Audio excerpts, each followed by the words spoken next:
ബഹുമാനവും സ്വീകരിപ്പാനെന്നും നീ യോഗ്യനാം. ആരാധനയും സ്തുതി ബഹുമാനവും സ്വീകരിപ്പാനെന്നും നീ യോഗ്യനാം.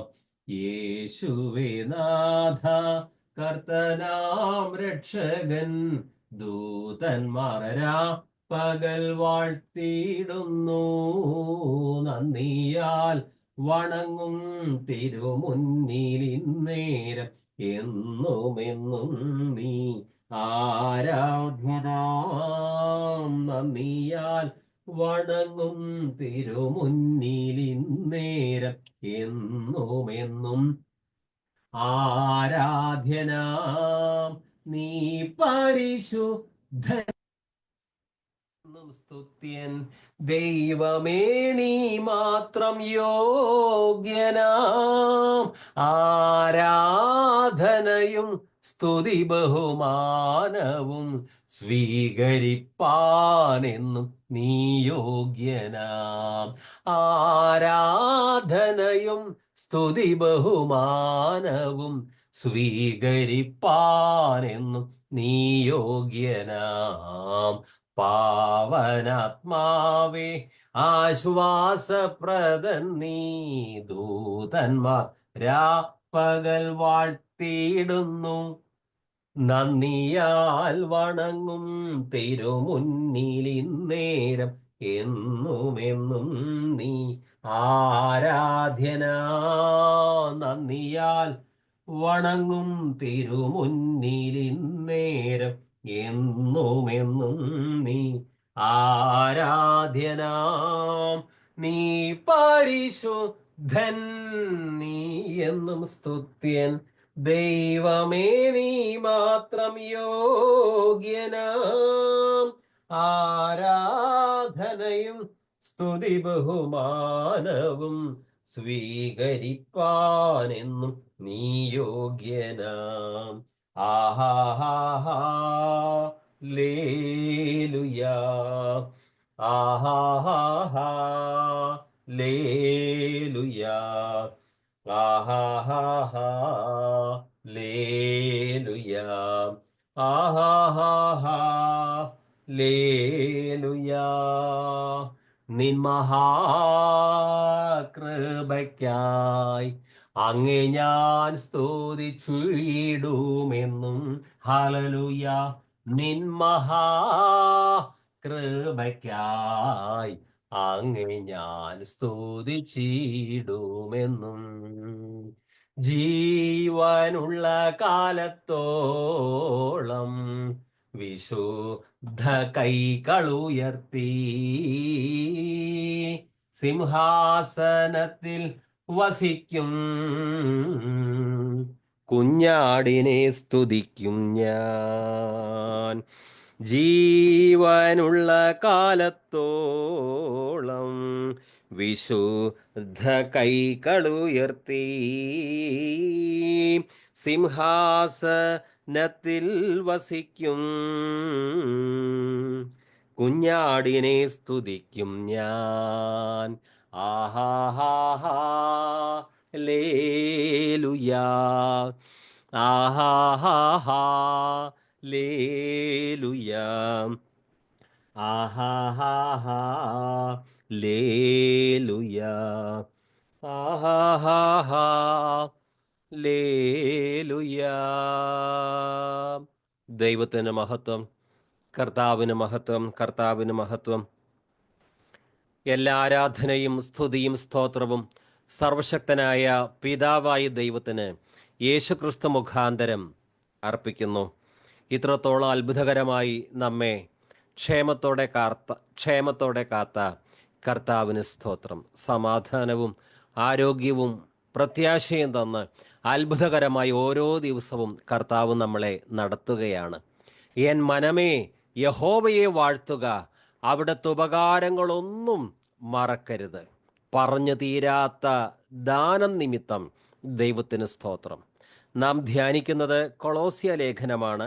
1-ാം അധ്യായം നാം ധ്യാനിച്ചു കഴിഞ്ഞു. 2-ാം അധ്യായത്തിലേക്കാണ് ഇന്ന് നാം പ്രവേശിക്കുന്നത് കൊളോസ്യർക്ക് എഴുതിയ ലേഖനം 2-ാം അധ്യായം 1-ാം വാക്യം. നിങ്ങൾക്ക് വേണ്ടിയും ലവോദിക്യായിലുള്ളവർക്ക് വേണ്ടിയും എൻ്റെ മുഖം നേരിട്ട് കണ്ടിട്ടില്ലാത്ത അനേകർക്ക് വേണ്ടിയും ഞാൻ എത്ര ശക്തമായി പോരാടുന്നെന്ന് നിങ്ങൾ അറിയണമെന്ന് ഞാൻ ആഗ്രഹിക്കുന്നു. ഇംഗ്ലീഷിൽ Colossians 2:1. For I want you to know how great a struggle I have on your behalf and for those who are at Laodicea and for all those who have not personally seen. നിങ്ങൾക്ക് വേണ്ടിയും ലവോദിക്യയിലുള്ളവർക്ക് വേണ്ടിയും. വാസ്തവത്തിൽ ഈ വാക്യം 1-ാം അധ്യായത്തിലെ അവസാന 2 വാക്യങ്ങളുടെ പിന്തുടർച്ചയാണ്. 1-ാം അധ്യായത്തിലെ അവസാന 2 വാക്യങ്ങൾ നാം പഠിച്ചു. അവിടെ പൗലോസ് പറയുന്നത് അദ്ദേഹം സുവിശേഷം പ്രഘോഷിക്കുന്നു, വിശ്വാസികൾക്ക് വചനം പ്രബോധിപ്പിച്ചു കൊടുക്കുന്നു, അവരെ ക്രിസ്തുവിൽ തികഞ്ഞവരാക്കുവാൻ അവരെ വചനം പഠിപ്പിക്കുന്നു. ഈ ലക്ഷ്യം സ്വന്തം ശക്തി കൊണ്ടല്ല ചെയ്തത്, തന്നിൽ വ്യാപരിച്ച ദൈവശക്തി കൊണ്ടാണ് ഈ 3 കാര്യങ്ങളും ചെയ്ത് അദ്ദേഹം വിശ്വാസികളെ ക്രിസ്തുവിൽ തികഞ്ഞവനാക്കുവാൻ പരിശ്രമിച്ചത്. ഇത് നല്ല പോരാട്ടം ആവശ്യമായ ഒന്നാണ്. സുവിശേഷം പറഞ്ഞ് യാതൊരു ഉത്തരവാദിത്വവുമില്ലാതെ അങ്ങ് മുന്നോട്ട് പോവുകയല്ല. ഒരുവൻ ക്രിസ്തുവിലേക്ക് സുവിശേഷം കേട്ട് വരുന്നു, പിന്നെ ആ വിശ്വാസിയെ ക്രിസ്തുവിൽ പക്വതയുള്ളവനാക്കണം. അത് ഒരു സെക്കൻഡ് കൊണ്ട് നടക്കുന്ന കാര്യമല്ല. അതിനാണ് സ്നാനപ്പെട്ടൊരു വിശ്വാസി സഭയിൽ പോയി ആരാധിക്കുന്നു, അവിടുത്തെ വചനപ്രബോധനം കേൾക്കുന്നു, വചനം അവനെ പഠിപ്പിച്ചു കൊടുക്കുന്നു. പക്ഷേ ഈ കാര്യം വേണ്ട രീതിയിൽ ചർച്ചിൽ നടക്കുന്നില്ല എങ്കിൽ ഒരു വിശ്വാസിയും ക്രിസ്തുവിൽ തികഞ്ഞവനാകുവാൻ പോകുന്നില്ല.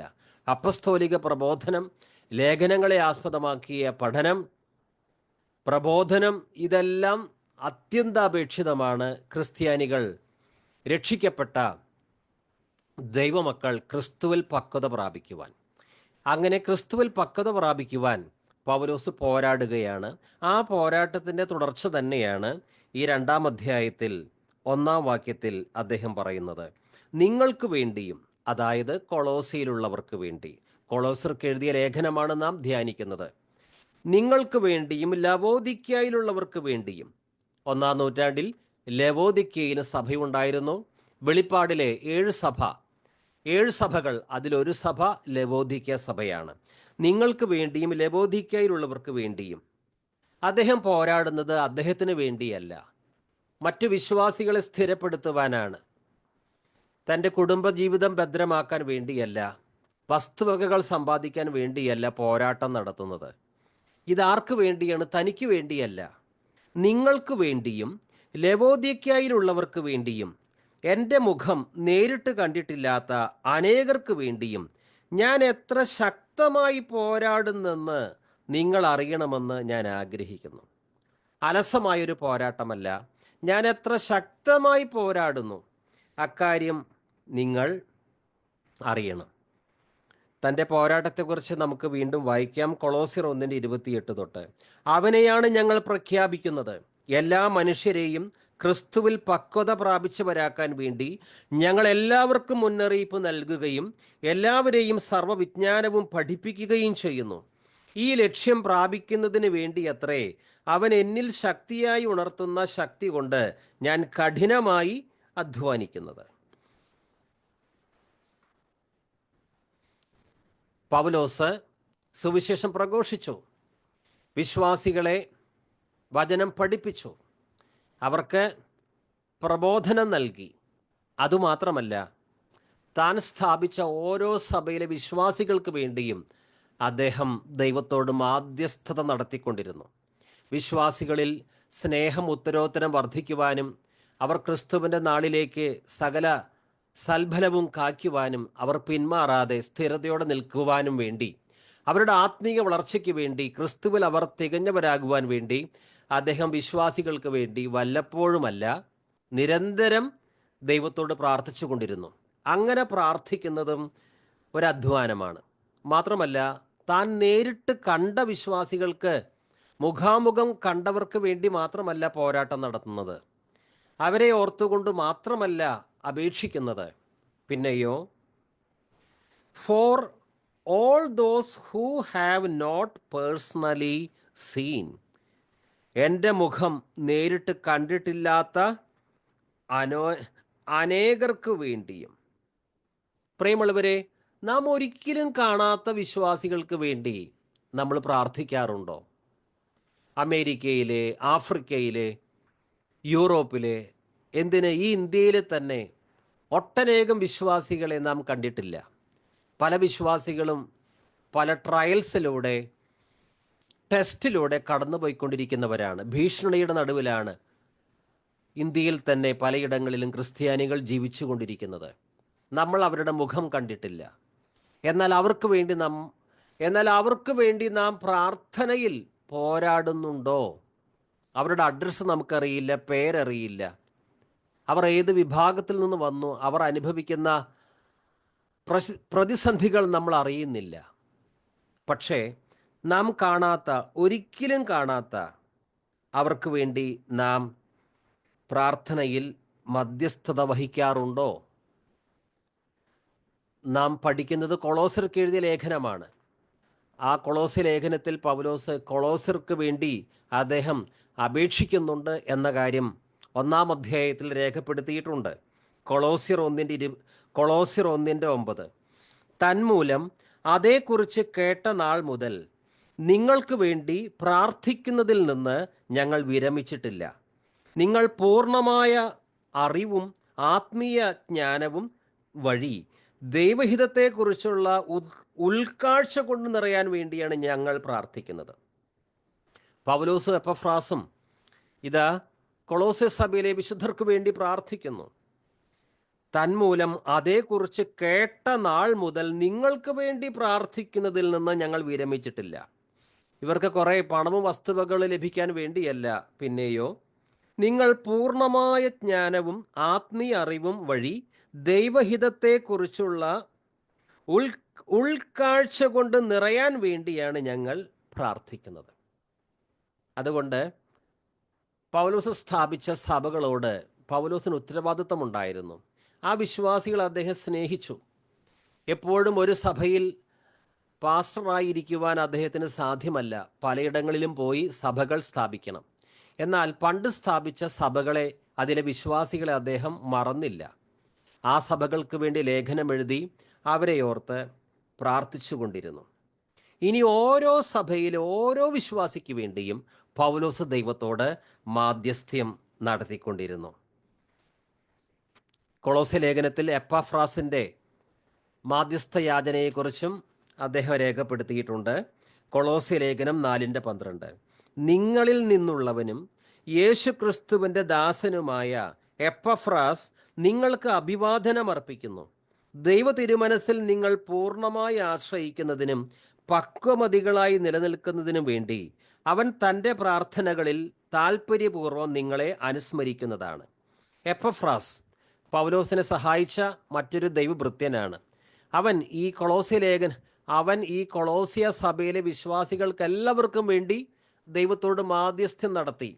എപ്പഫ്രാസിൻ്റെ പ്രാർത്ഥനാ വിഷയം എന്തായിരുന്നു?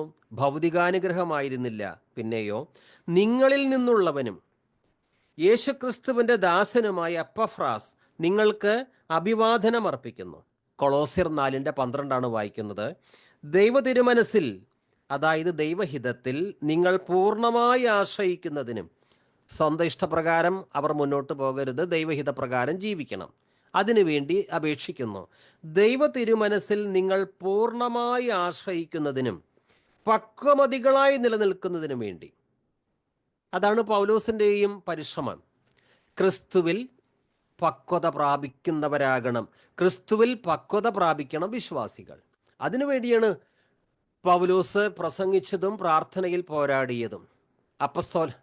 ഇനി ക്രിസ്തുവിൻ്റെ ദാസനായ എപ്പഫ്രാസും പ്രാർത്ഥിക്കുന്നത് എന്തിനു വേണ്ടിയാണ്? നിങ്ങൾ ദൈവഹിതത്തിൽ നിങ്ങൾ പൂർണ്ണമായി ആശ്രയിക്കുന്നതിനും പക്വമതികളായി നിലനിൽക്കുന്നതിനും വേണ്ടി അവൻ തൻ്റെ പ്രാർത്ഥനകളിൽ താൽപ്പര്യപൂർവം നിങ്ങളെ അനുസ്മരിക്കുന്നതാണ്. ദൈവത്തിന് സ്തോത്രം. ഇനി കൊളോസ്യ ലേഖനം 1-ാം 3-ാം വാക്യത്തിൽ, ഞങ്ങൾ നിങ്ങൾക്ക് വേണ്ടി പ്രാർത്ഥിക്കുമ്പോഴൊക്കെ നമ്മുടെ കർത്താവായ യേശു ക്രിസ്തുവിൻ്റെ പിതാവായ ദൈവത്തിന് നന്ദി പറയുന്നു. കൊളോസ്യ സഭയിലെ വിശ്വാസികൾക്ക് വേണ്ടി പൗലോസ് പ്രാർത്ഥിച്ചിരുന്നു. അക്കാര്യം ഈ കൊളോസ്യ ലേഖനത്തിൽ അദ്ദേഹം ആവർത്തിച്ച് പറയുന്നുണ്ട്. ഞങ്ങൾ നിങ്ങൾക്ക് വേണ്ടി പ്രാർത്ഥിക്കുമ്പോഴൊക്കെ നമ്മുടെ കർത്താവായ യേശു ക്രിസ്തുവിൻ്റെ പിതാവായ ദൈവത്തിന് നന്ദി പറയുന്നു. നാം ഒരിക്കലും നേരിട്ട് കണ്ടിട്ടില്ലാത്ത, വ്യക്തമായി യാതൊരു പരിചയമില്ലാത്ത വിദൂരങ്ങളിലുള്ള വിശ്വാസികളുടെ നിലനിൽപ്പിന് വേണ്ടി നമ്മൾ പ്രാർത്ഥിക്കുമ്പോൾ അത് വൃഥാവല്ല. നാം ഒരിക്കലും കണ്ടിട്ടില്ലാത്ത ജനസമൂഹങ്ങൾ രക്ഷിക്കപ്പെടുവാൻ, യേശുക്രിസ്തുവിൻ്റെ രക്തം വഴി അവർ ശുദ്ധീകരണം പ്രാപിക്കുവാൻ, അന്ധകാരത്തിൻ്റെ ആധിപത്യത്തിൽ നിന്ന് യേശുവിൻ്റെ രാജ്യത്തിലേക്ക് അവർ വരുവാൻ നമ്മൾ മാധ്യസ്ഥത നടത്തുമ്പോൾ അതൊരു വൃഥാ പ്രയത്നമല്ല. സ്വർഗത്തിൽ പോയാൽ നമ്മുടെ പ്രാർത്ഥനയുടെ റിസൾട്ട് അവിടെ നമുക്ക് കാണാൻ പറ്റും. ഈ ഭൂമിയിൽ ഒരുപക്ഷെ നേരിട്ട് നമ്മുടെ കണ്ണുകൊണ്ട് നാം പ്രാർത്ഥിച്ച പല വിഷയങ്ങൾക്കും ഉത്തരം നമുക്ക് കാണാൻ പറ്റിയില്ല എങ്കിലും സ്വർഗത്തിൽ കാണാം. അനേക ഗോത്രങ്ങളിൽ നിന്ന്, ഭാഷകളിൽ നിന്ന്, വംശങ്ങളിൽ നിന്ന് രക്ഷിക്കപ്പെട്ടവർ സ്വർഗത്തിൽ ദൈവത്തെ ആരാധിക്കുമ്പോൾ ഒരുപക്ഷെ നമ്മുടെ പ്രാർത്ഥന വഴി ദൈവസന്നിധിയിലേക്ക് വന്നവരും അക്കൂട്ടത്തിൽ ഉണ്ടായിരിക്കാം. അങ്ങനെയാണെങ്കിൽ മറ്റുള്ളവർ രക്ഷിക്കപ്പെടുവാൻ നടത്തുന്ന പ്രാർത്ഥനകളും അതിനുവേണ്ടി സമയം മാറ്റിവെക്കുന്നതും ഒന്നും വൃഥാവല്ല. വെളിപ്പാട് 5-ാം അധ്യായം 8 തൊട്ട്, അവനത് സ്വീകരിച്ചപ്പോൾ 4 ജീവികളും 24 ശ്രേഷ്ഠന്മാരും കുഞ്ഞാടിൻ്റെ മുമ്പിൽ സാഷ്ടാംഗം പ്രണമിച്ചു. ഓരോരുത്തരെയും വീണയും വിശുദ്ധരുടെ പ്രാർത്ഥനകളാകുന്ന പരിമളദ്രവ്യം നിറഞ്ഞ സ്വർണ്ണകലശങ്ങളും കയ്യിലേന്തിയിരുന്നു. വിശുദ്ധരുടെ പ്രാർത്ഥനകൾ. അവൻ അത് സ്വീകരിച്ചപ്പോൾ 4 ജീവികളും 24 ശ്രേഷ്ഠന്മാരും കുഞ്ഞാടിൻ്റെ മുമ്പിൽ സാഷ്ടാംഗം പ്രണമിച്ചു. ഓരോരുത്തരും വീണയും വിശുദ്ധരുടെ പ്രാർത്ഥനകളാകുന്ന പരിമളദ്രവ്യം നിറഞ്ഞ സ്വർണ്ണ കലശങ്ങളും കയ്യിലേന്തിയിരുന്നു. ഇവർ കയ്യിൽ എന്താണ് ഏന്തിയത്? ഓരോരുത്തരും വീണയും വിശുദ്ധരുടെ പ്രാർത്ഥനകളാകുന്ന പരിമളദ്രവ്യം നിറഞ്ഞ സ്വർണ്ണ കലശങ്ങളും കയ്യിലേന്തിയിരുന്നു. സ്വർഗത്തിലെ കാഴ്ചയാണ് യോഹന്നാൻ വിവരിക്കുന്നത്. അവർ ഒരു പുതിയ ഗാനം ആലപിച്ചു. പുസ്തകച്ചുരുൾ സ്വീകരിക്കാനും അതിൻ്റെ മുദ്രകൾ തുറക്കാനും നീ യോഗ്യനാണ്. കാരണം നീ വധിക്കപ്പെടുകയും നിന്റെ രക്തം കൊണ്ട് എല്ലാ ഗോത്രത്തിലും ഭാഷയിലും ജനതകളിലും രാജ്യങ്ങളിലും നിന്നുള്ളവരെ ദൈവത്തിന് വേണ്ടി വിലയ്ക്ക് വാങ്ങുകയും ചെയ്തു. നിൻ തിരുമേനി അറുക്കപ്പെട്ടു, നിൻ രുധിരത്തിൻ വിലയായി വാങ്ങിയതാം. നിൻ തിരുമേനി അറുക്കപ്പെട്ടു, നിൻ രുധിരത്തിൻ വിലയായി വാങ്ങിയതാം. ഗോത്രങ്ങൾ, ഭാഷകൾ, വംശങ്ങൾ, ജാതികൾ സർവവും ചേർത്തുകൊണ്ടു. ഗോത്രങ്ങൾ, ഭാഷകൾ, വംശങ്ങൾ, ജാതികൾ സർവവും ചേർത്തുകൊണ്ടു. ദയ ലഭിച്ചോർ നാം സ്തുതിച്ചിടുവോം, അതിനു യോഗ്യൻ ക്രിസ്തുവത്രേ. മാധുര്യരാഗമാം ഗീതങ്ങളാലേ അവനെ നാം പുകഴ്ത്തിയിടാം. മാധുര്യരാഗമാം ഗീതങ്ങളാലേ അവനെ നാം പുകഴ്ത്തിയിടാം. കൊളോസ്യ ലേഖനം 2:1 നാം ധ്യാനിക്കുന്നത്. വീണ്ടും വായിക്കുന്നു. നിങ്ങൾക്ക് വേണ്ടിയും ലവോദിക്യായിലുള്ളവർക്ക് വേണ്ടിയും എൻ്റെ മുഖം നേരിട്ട് കണ്ടിട്ടില്ലാത്ത അനേകർക്ക് വേണ്ടിയും ഞാൻ എത്ര ശക്തമായി പോരാടുന്നെന്ന് നിങ്ങൾ അറിയണമെന്ന് ഞാൻ ആഗ്രഹിക്കുന്നു. For I want you to know how great a struggle I have on your behalf, and for those who are at Laodicea, and for all those who have not personally seen. How great a struggle I have. ഒരു നിസ്സാര സ്ട്രഗിളല്ല, ഒരു നിസ്സാര പോരാട്ടമല്ല. ഈ പോരാട്ടം നടത്തുന്നത് എന്തിനു വേണ്ടിയാണ്? തൻ്റെ കാര്യങ്ങൾക്ക് വേണ്ടിയല്ല.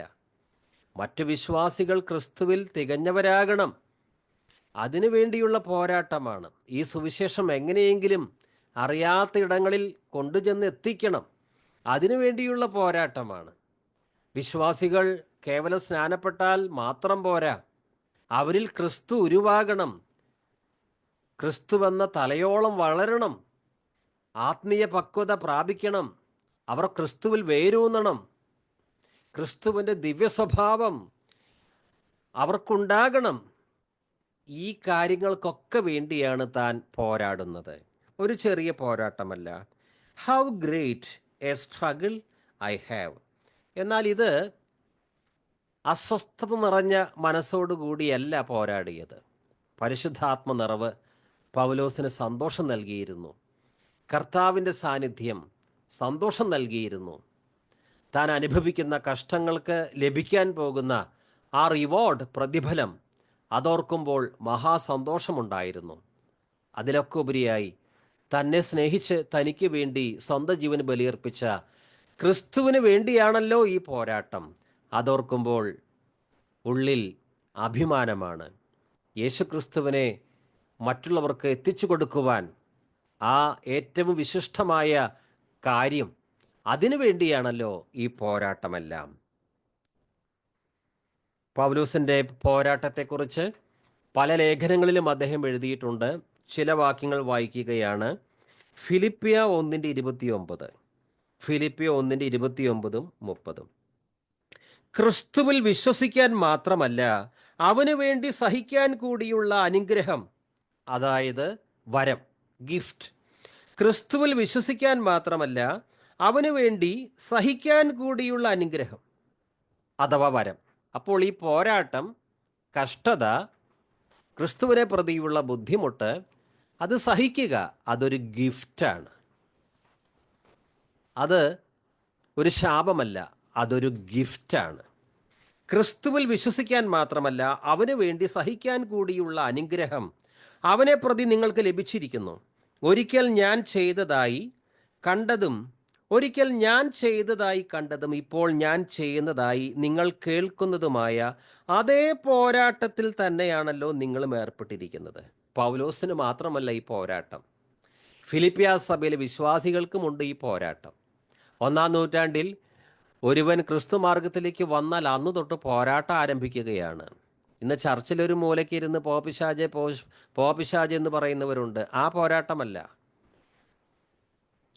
രാഷ്ട്രം അനുകൂലമല്ല, സാമ്പത്തിക ബുദ്ധിമുട്ട്, നിരവധി ടെസ്റ്റുകൾ, ട്രയൽസുകൾ, പീഡനങ്ങൾ, അതിൻ്റെ നടുവിൽ അറിഞ്ഞ സത്യത്തിന് വേണ്ടി ഉറച്ചു നിൽക്കുകയാണ്. മുന്നോട്ട് വെച്ച കാൽ പിന്നോട്ട് വയ്ക്കാതെ. ആ പോരാട്ടം, അപ്പസ്തോലനായ പൗലോസ് ഈ പോരാട്ടം തൻ്റെ മരണം വരെ തുടർന്നു. പ്രിയമുള്ളവർ, ഇത് പൗലോസിന് മാത്രമല്ല ഈ പോരാട്ടം, നമുക്കും മരണം വരെ ഒരു പോരാട്ടമുണ്ട്. എന്നാൽ അത് സ്വന്തം ശക്തി കൊണ്ടല്ല പോരാടേണ്ടത്. അത് അക്കാര്യം മുകളിൽ പറഞ്ഞിട്ടുണ്ടല്ലോ. 1-ാം അധ്യായത്തിൽ 28-ാം വാക്യത്തിൽ, 28, 29 വാക്യങ്ങളിൽ, 29-ാം വാക്യത്തിൽ പൗലോസ് പറയുന്നുണ്ട്, അതിനായി എന്നിൽ ബലത്തോടെ വ്യാപരിക്കുന്ന അവൻ്റെ വ്യാപാര ശക്തിക്ക് ഒത്തവണ്ണം പോരാടിക്കൊണ്ട് അധ്വാനിക്കുന്നു. തൻ്റെ മാനുഷിക ശക്തി കൊണ്ട് എത്രത്തോളം പോരാടാൻ പറ്റും? താനൊരു മനുഷ്യനാണ്. ദൈവശക്തി ദൈവം തനിക്ക് കൊടുത്തു. ആ ശക്തി ഉപയോഗിച്ചിട്ടാണ് പോരാടിയത്. പക്ഷേ എങ്കിലും പോരാടുന്നത് പൗലോസ് എന്ന മൺകൂടാരം തന്നെയാണ്. അതിനുള്ള സോഴ്സ് കർത്താവാണ് എന്ന് മാത്രം. ഹിസ് ഡിവൈൻ പവർ, അതാണ് പൗലോസിനെ ശക്തനാക്കിയത്. എന്നെ ശക്തനാക്കുന്നവൻ മുഖാന്തരം എനിക്ക് സകലവും ചെയ്യുവാൻ സാധിക്കും. ഫിലിപ്പിയ ലേഖനം 1:30. ഒരിക്കൽ ഞാൻ ചെയ്തതായി കണ്ടതും ഇപ്പോൾ ഞാൻ ചെയ്യുന്നതായി നിങ്ങൾ കേൾക്കുന്നതുമായ അതേ പോരാട്ടത്തിൽ തന്നെയാണല്ലോ നിങ്ങളും ഏർപ്പെട്ടിരിക്കുന്നത്. ഇത് ജഡം കൊണ്ടുള്ള പോരാട്ടമല്ല. ദൈവശക്തിയിൽ നിന്ന് ദൈവശക്തി കൊണ്ട് ദൈവരാജ്യ വ്യാപനത്തിന് വേണ്ടിയുള്ള അധ്വാനമാണ് ഈ പോരാട്ടം. ചില വിശ്വാസികൾ ജഡം കൊണ്ട് പോരാടി മടുത്തു പോവുകയാണ്. തർക്കവും വാദവും വാശിയും സഭാരാഷ്ട്രീയവും പണപ്പിരിവും സൂത്രവും ഇതെല്ലാം കാണിച്ചൊടുവിൽ അയ്യോ ഈ ദൈവവേല എന്തൊരു പോരാട്ടമാണ്, പോ പിശാച് എന്നെല്ലാം പറഞ്ഞ് ആകെ കുഴഞ്ഞു വീഴുന്നു. ഇത് അത്തരത്തിലുള്ള ഒരു കാര്യമല്ല. ദൈവം തന്ന ശക്തി കൊണ്ട് സുവിശേഷ വ്യാപനത്തിന് വേണ്ടി വിശ്വാസികൾ ക്രിസ്തുവിൽ നിലനിൽക്കുവാൻ വേണ്ടി പോരാടുന്നു. ഇത് ഏറ്റവും അനുഗ്രഹപ്രദമായൊരു പോരാട്ടമാണ്. മരണം വരെ പൗലോസ് ഈ പോരാട്ടം നടത്തി. വളരെ ചാരിതാർത്ഥ്യത്തോടെയാണ് അദ്ദേഹം മരിക്കുന്നത്. തൻ്റെ മരണസമയം അടുത്തപ്പോൾ അദ്ദേഹം ഇപ്രകാരം എഴുതി, 2 തിമോത്തി 4:7, ഞാൻ നന്നായി പൊരുതി, ഞാൻ നല്ല പോർ പൊരുതി, വിശ്വാസം കാത്തു, എൻ്റെ ഓട്ടം പൂർത്തിയാക്കി. വെറുതെ ഒരു പോരാട്ടം നടത്തുകയല്ല, ഞാൻ നന്നായി പോരാടി. പൗലോസെ, എങ്ങനെയാണ് നിനക്ക് നന്നായി പോരാടാൻ പറ്റിയത്? പൗലോസ് പറയും, എൻ്റെ ശക്തി കൊണ്ടല്ല, എന്നെ ശക്തനാക്കുന്നവൻ മുഖാന്തരം ഞാൻ നന്നായി പോരാടി. അതുകൊണ്ട് ഞാൻ നന്നായി പോരാടിയാലും എൻ്റെ ഓട്ടം പൂർത്തിയാക്കിയാലും വിശ്വാസം കാത്താലും all credit goes to God. എല്ലാ മഹത്വവും കർത്താവിന് തന്നെയാണ്. ഒന്നിലും പൗലോസിന് പുകഴുവാനില്ല. അദ്ദേഹം പറഞ്ഞു, ക്രിസ്തുവിൻ്റെ ക്രൂശിലല്ലാതെ മറ്റൊന്നിലും പ്രശംസിക്കാൻ എനിക്ക് വകയില്ല. ദാനമായി ലഭിച്ചതല്ലാതെ നിനക്ക് എന്താണുള്ളത്? ദൈവം ഫ്രീ ആയിട്ടാണ് എല്ലാം തന്നിരിക്കുന്നത്. പിന്നെ ദാനമല്ല എന്ന മട്ടിൽ നിഗളിക്കേണ്ട കാര്യമുണ്ടോ? അത് 1 കൊരിന്ത്യർ 4:7 അദ്ദേഹം ചോദിക്കുന്നുണ്ട്. ഹല്ലേലൂയ, സ്തോത്രം. 2 തിമോത്തി 4:7 നാം വായിച്ചു. അപ്പസ്തോലനായ പൗലോസ് അദ്ദേഹമായിരിക്കണം ഈ കൊളോസിൽ ഒരു സഭ സ്ഥാപിച്ചത്. അതിനുശേഷം അദ്ദേഹം മറ്റിടങ്ങളിൽ പോയി. അവിടെ അദ്ദേഹം വലിയ ഉപദ്രവങ്ങൾ ഏൽക്കുന്നു, ധാരാളം സഭകൾ സ്ഥാപിക്കുന്നു. ഇന്നത്തെ പോലെ കമ്മ്യൂണിക്കേഷൻ സൗകര്യങ്ങളൊന്നും ഇല്ലാത്തത് കൊണ്ട് ഒരിക്കൽ സ്ഥാപിച്ച സഭകളിലേക്ക് പെട്ടെന്ന് വന്ന് പോയി അവരെ കണ്ട് വിവരമറിഞ്ഞ് വീണ്ടും തൻ്റെ പുതിയ വേലസ്ഥലത്തേക്ക് പോകുക അതത്ര എളുപ്പമുള്ള കാര്യമല്ല.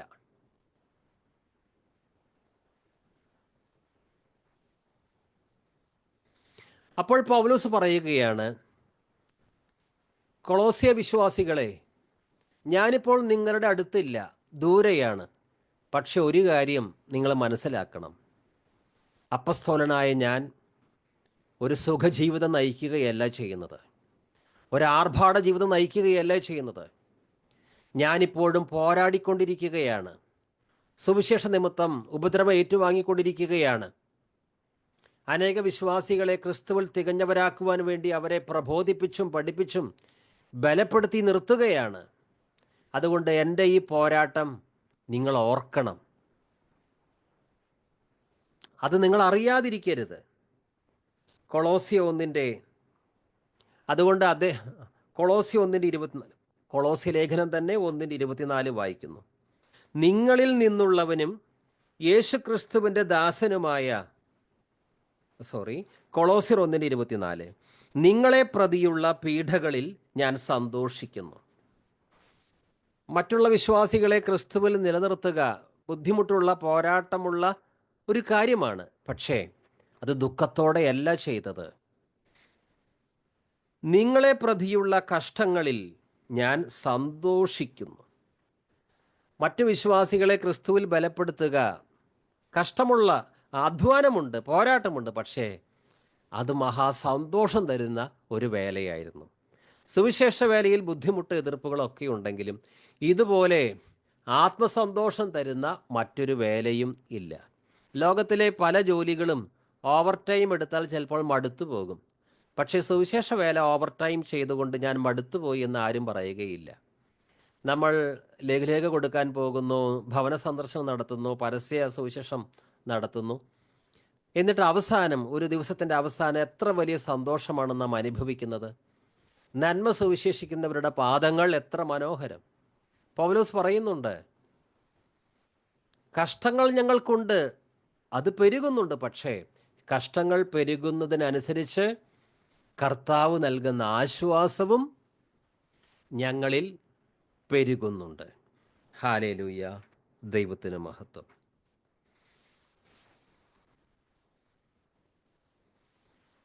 കൊളോസ്യ ലേഖനം 4-ാം അധ്യായം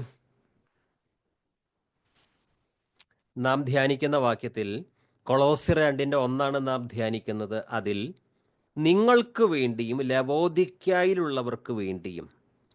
അപ്പോൾ കൊളോസ്യയിൽ മാത്രമല്ല, ലവോദിക്യയിലും സഭ ഉണ്ടായിരുന്നു. അക്കാര്യം ഇതേ കൊളോസ്യ ലേഖനത്തിൽ വീണ്ടും അദ്ദേഹം പറയുന്നുണ്ട്. കൊളോസ്യർ 4-ാം അധ്യായം 12 തൊട്ട്, കൊളോസ്യർ 4:12 തൊട്ട്. നിങ്ങളിൽ നിന്നുള്ളവനും യേശുക്രിസ്തുവിൻ്റെ ദാസനുമായ എപ്പഫ്രാസ് നിങ്ങൾക്ക് അഭിവാദനം അർപ്പിക്കുന്നു.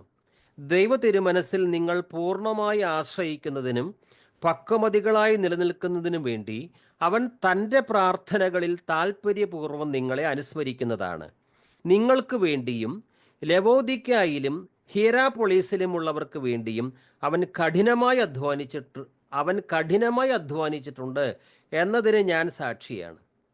പൗലോസ് മാത്രമല്ല, തൻ്റെ സഹപ്രവർത്തകരായ തിമോത്തിയോസും തീത്തോസും എപ്പഫ്രാസും ഇവരൊക്കെ അലസമായി സുഖജീവിതം നയിച്ചവരല്ല. ഇന്നത്തെ പ്രോസ്പെരിറ്റി പ്രീച്ചേഴ്സിനെ പോലെ കഴിഞ്ഞവരല്ല. എപ്പഫ്രാസിനെ കുറിച്ച് പൗലോസ് എന്താണ് പറയുന്നത്? നിങ്ങൾക്ക് വേണ്ടിയും ലവോദിക്യയിലും ഹീറപ്പൊളീസിലുമുള്ളവർക്ക് വേണ്ടിയും അവൻ കഠിനമായി അധ്വാനിച്ചിട്ടുണ്ട് എന്നതിന് ഞാൻ സാക്ഷിയാണ്. ഇത് പൗലോസിനും എപ്പഫ്രാസിനും മാത്രം ബാധകമാണോ? എല്ലാ രക്ഷിക്കപ്പെട്ട ദൈവമക്കൾക്കും ഇത് ബാധകമാണ്. എന്നാൽ ഇങ്ങനെ പോരാട്ടം നടത്തുവാൻ ദൈവം തൻ്റെ ശക്തി, ആത്മാർത്ഥതയുള്ള കർത്താവിനെ സ്നേഹിക്കുന്ന ദൈവഭൃത്യർക്ക് ഇന്നും നൽകിക്കൊണ്ടിരിക്കുകയാണ്. നമ്മെ ശക്തിപ്പെടുത്തുന്ന കർത്താവ് മുഖാന്തരം നമുക്ക് വൻ കാര്യങ്ങൾ ചെയ്യാൻ കഴിയും. എല്ലാ മഹത്വവും കർത്താവിന്. ഇനി വീണ്ടും കൊളോസ്യ ലേഖനത്തിൽ 4-ാം അധ്യായത്തിൽ ഈ ലവോദിക്യക്കാരെ കുറിച്ച് വീണ്ടും പരാമർശിക്കുന്നുണ്ട്. കൊളോസ്യർ 4:15 തൊട്ട്. ലവോദിക്യയിലുള്ള സഹോദരന്മാർക്കും, ലവോദിക്യയിൽ സഭയുണ്ട്, ആ സഭയിൽ സഹോദരന്മാരുണ്ട്. ലവോദിക്യയിലുള്ള സഹോദരന്മാർക്കും നിംഫായ്ക്കും അവളുടെ ഭവനത്തിലെ സഭയ്ക്കും എൻ്റെ ആശംസകൾ.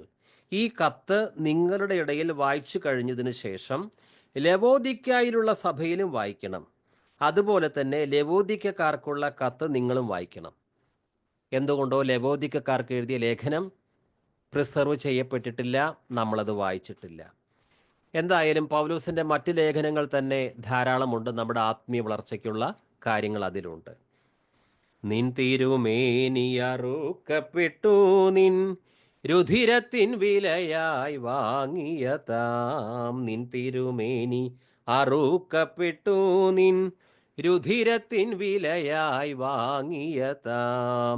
ഗോത്രങ്ങൾ, ഭാഷകൾ, വംശങ്ങൾ, ജാതികൾ സർവവും ചേർത്തുകൊണ്ട് ഒരു 5 മിനിറ്റ് സമയം നമുക്ക് എല്ലാവർക്കും കർത്താവിനെ സ്തുതിക്കാം. 2-3 പേർ ഐക്യമത്യപ്പെട്ട് കർത്താവിനെ സ്തുതിക്കുമ്പോൾ അവരുടെ ഇടയിൽ ദൈവ സാന്നിധ്യമുണ്ട്. നമുക്ക് കർത്താവിനെ സ്തുതിക്കാം. സ്നേഹവാനായ കർത്താവെ, നന്ദിയോടെ സ്തുതിക്കുന്നു, സ്തോത്രം ചെയ്യുന്നു. അവിടുത്തെ കരുണ എത്രയോ വലുത്, അവിടുത്തെ വിശ്വസ്തത എത്രയോ വലുത് കർത്താവേ. ഞങ്ങളിതൊന്നും അർഹിക്കുന്നതല്ല കർത്താവേ. ഹല്ലേലൂയ, ഹല്ലേലൂയ, ഹല്ലേലൂയ.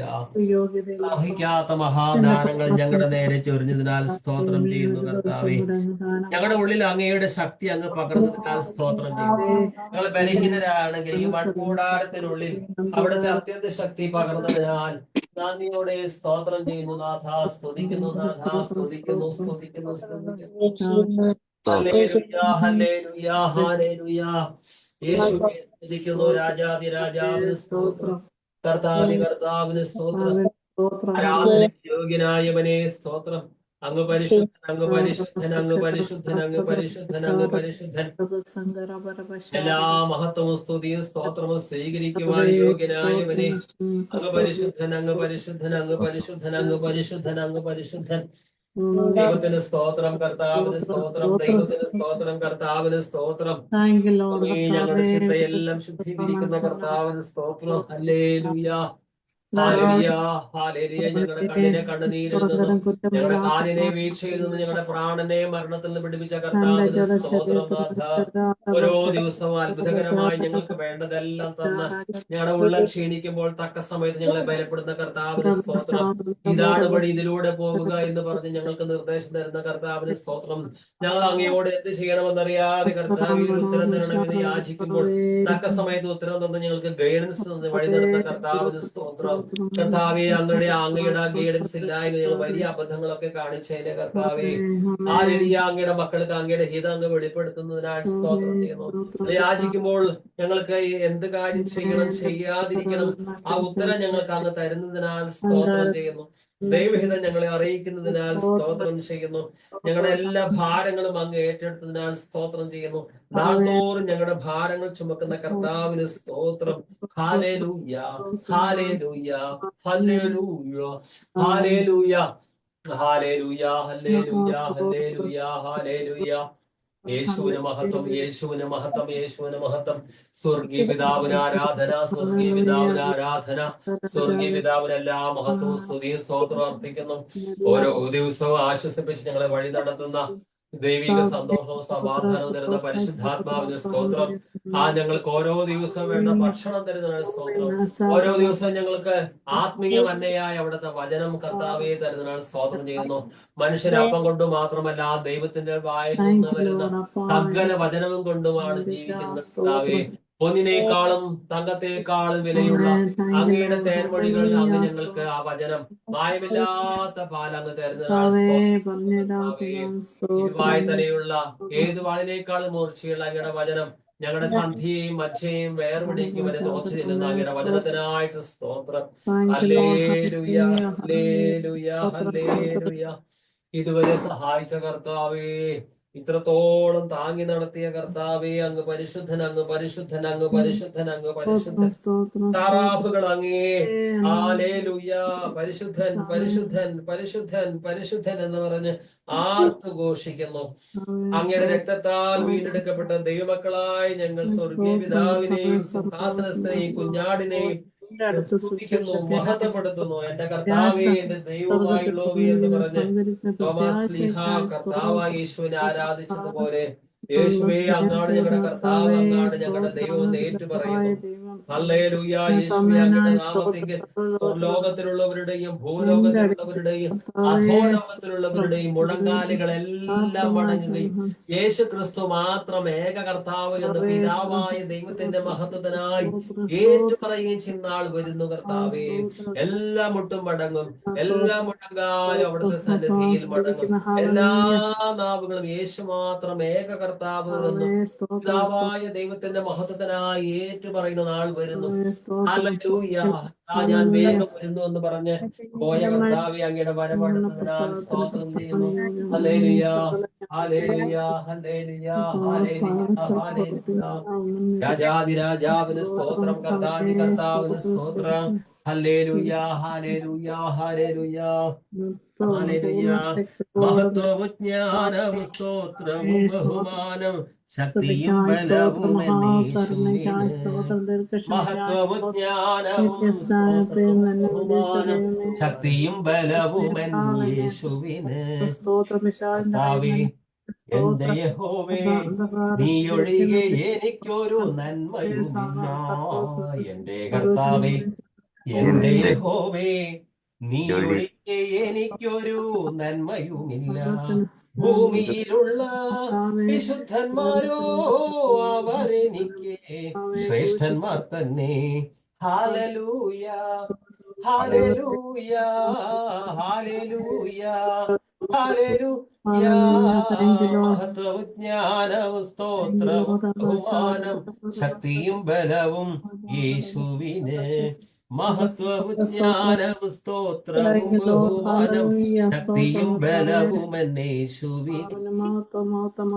ജ്ഞാനവും സ്തോത്രവും ബഹുമാനം ശക്തിയും ബലവും യേശുവിന്. മഹത്വവും ജ്ഞാനവും സ്തോത്രവും ശക്തിയും ബലവുമൻ യേശുവിന്, മഹത്വവും ജ്ഞാനവും സ്തോത്രവും ബഹുമാനം, ശക്തിയും ബലവുമൻ യേശുവിന്. ഹല്ലേലൂയ, ഹല്ലേലൂയ, ഹല്ലേലൂയ. കൊളോസ്യ ലേഖനത്തിൽ ലവോദിക്യ സഭയെക്കുറിച്ച് പൗലോസ് ആവർത്തിച്ച് പറഞ്ഞിട്ടുണ്ട്. വെളിപ്പാടിലും ലവോദിക്യ സഭയെക്കുറിച്ച് പറഞ്ഞിട്ടുണ്ട്. വെളിപ്പാട് 1:11, കാഹളത്തിൻ്റേത് പോലുള്ള ഒരു വലിയ സ്വരം എൻ്റെ പിറകിൽ നിന്ന് കേട്ടു. നീ കാണുന്നത് ഒരു ഗ്രന്ഥത്തിൽ എഴുതി എഫേസോസ്, സ്മുർണ, പെർഗമോസ്, തിയത്തീറ, സാർദീസ്, ഫിലദൽഫിയ, ലവോദിക്യ എന്നീ 7 സ്ഥലങ്ങളിലെ സഭകൾക്കും അയച്ചു കൊടുക്കുക. ലവോദിക്യ സഭ, തുടക്കത്തിൽ ലവോദിക്യ സഭ വളരെ മാതൃകയുള്ള ഒരു സഭ തന്നെയായിരിക്കണം. പക്ഷേ പിന്നീട് പല രീതിയിലും ആ സഭയിൽ ജഡികരുണ്ടായി. ആ സഭയുടെ അവസ്ഥയെക്കുറിച്ച് വെളിപ്പാട് പുസ്തകത്തിൽ പറയുന്നുണ്ട്. ഇപ്പോൾ നമ്മുടെ വിഷയം അതല്ലാത്തത് കൊണ്ട് വിവരിക്കുന്നില്ല. വെളിപ്പാട് 3:14 തൊട്ട്, ലവോദിക്യയിലെ സഭയുടെ ദൂതന് എഴുതുക, വിശ്വസ്തനും സത്യവാനുമായ സാക്ഷിയും ദൈവത്തിൻ്റെ സൃഷ്ടികർമ്മത്തിൻ്റെ ആരംഭവുമായിരിക്കുന്ന ആമേൻ അരുളി ചെയ്യുന്നു. നിന്റെ പ്രവൃത്തികൾ ഞാൻ അറിയുന്നു. നീ തണുപ്പോ ചൂടോ ഉള്ളവനല്ല, തണുപ്പോ ചൂടോ ഉള്ളവനായിരുന്നെങ്കിൽ എന്ന് ഞാൻ ഗ്രഹിക്കുന്നു. എന്തായാലും ഇങ്ങനെയുള്ള വിശ്വാസികളാൽ നിറഞ്ഞ ഒരു സഭ 1-ാം നൂറ്റാണ്ടിൽ ലവോദിക്കയിലുണ്ടായിരുന്നു. അതിനു വേണ്ടിയാണ് ഈ കാര്യം വായിച്ചത്. ഇവിടെ നാം ധ്യാനിക്കുന്ന വാക്യം കൊളോസ്യ 2:1 നിങ്ങൾക്ക് വേണ്ടിയും ലവോദിക്യയിലുള്ളവർക്ക് വേണ്ടിയും എൻ്റെ മുഖം നേരിട്ട് കണ്ടിട്ടില്ലാത്ത അനേകർക്ക് വേണ്ടിയും ഞാൻ എത്ര ശക്തമായി പോരാടുന്നെന്ന് നിങ്ങൾ അറിയണമെന്ന് ഞാൻ ആഗ്രഹിക്കുന്നു. എല്ലാവരും ക്രിസ്തുവിൽ പക്വത പ്രാപിക്കണം. ആരും പിന്മാറിപ്പോകരുത്. യേശു ക്രിസ്തു എല്ലാവരിലും ഉരുവാകണം. അതായത് ക്രിസ്തുവിൻ്റെ ദിവ്യ സ്വഭാവം ഓരോ വിശ്വാസിയിലും വെളിപ്പെടണം. അതിനുവേണ്ടി പൗലോസ് അധ്വാനിച്ചു.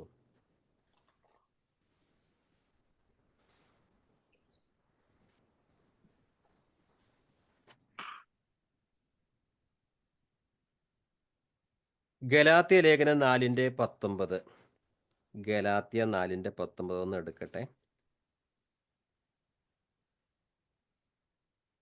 ഗലാത്യ കിട്ടിയവർക്ക് വായിക്കാം, അല്ലെങ്കിൽ ഞാൻ തന്നെ എടുക്കാം.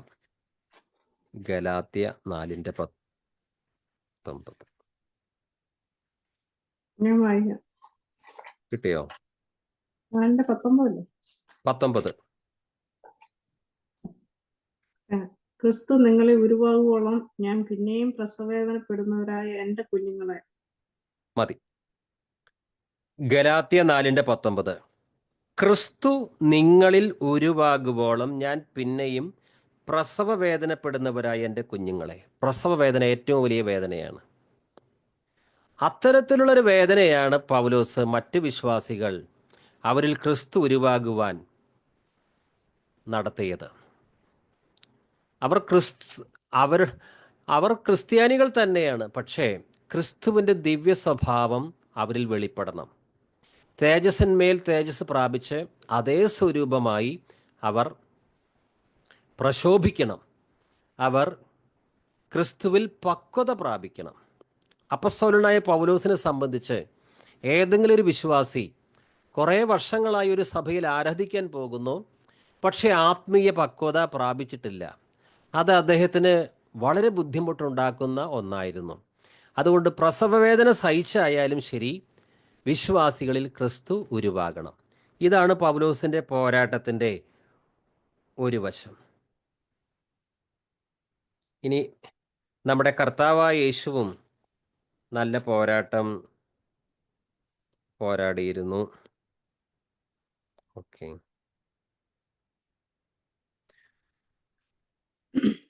എബ്രായ ലേഖനം 5:7, എബ്രായ ലേഖനം 5:7, എബ്രായ ലേഖനം 5:7.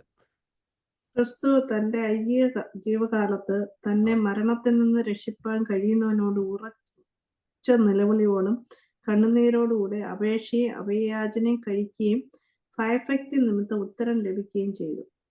എബ്രായ ലേഖനം 5:7. ക്രിസ്തു തൻ്റെ ഐഹിക ജീവിതകാലത്ത് തന്നെ മരണത്തിൽ നിന്ന് രക്ഷിക്കുവാൻ കഴിയുന്നവനോട് ഉറച്ച നിലവിളിയോടും കണ്ണുനീരോടും കൂടെ അപേക്ഷയും അഭയാചനയും കഴിക്കുകയും ഭയഭക്തി നിമിത്തം ഉത്തരം ലഭിക്കുകയും ചെയ്തു. ഇങ്ങനെയാണ് നമ്മുടെ കർത്താവായ യേശു ജീവിച്ചത്. അങ്ങനെയാണെങ്കിൽ ക്രിസ്തു ശിഷ്യൻ എങ്ങനെ ജീവിക്കണം? പോരാട്ടമുണ്ട്, കണ്ണുനീരുണ്ട്.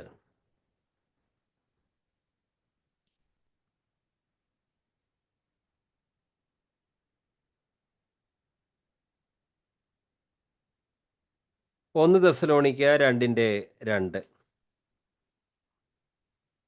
ഓക്കെ, ഒരു മിനിറ്റ്. 1 തെസ്സലോനി 2:2. നിങ്ങൾക്കറിയാവുന്നതുപോലെ ഞങ്ങൾ വളരെ പീഡകൾ സഹിക്കുകയും ഫിലിപ്പിയിൽ വെച്ച് അപമാനിക്കപ്പെടുകയും ചെയ്തു. എങ്കിലും കഠോരമായ ക്ലേശങ്ങളുടെ മധ്യേ ദൈവത്തിൻ്റെ സുവിശേഷം നിങ്ങളോട് പ്രഘോഷിക്കാനുള്ള ധൈര്യം ദൈവം ഞങ്ങൾക്ക് പ്രദാനം ചെയ്തു. നമ്മൾ ഈ വാക്യങ്ങളൊക്കെ എന്തിനാ വായിക്കുന്നത്?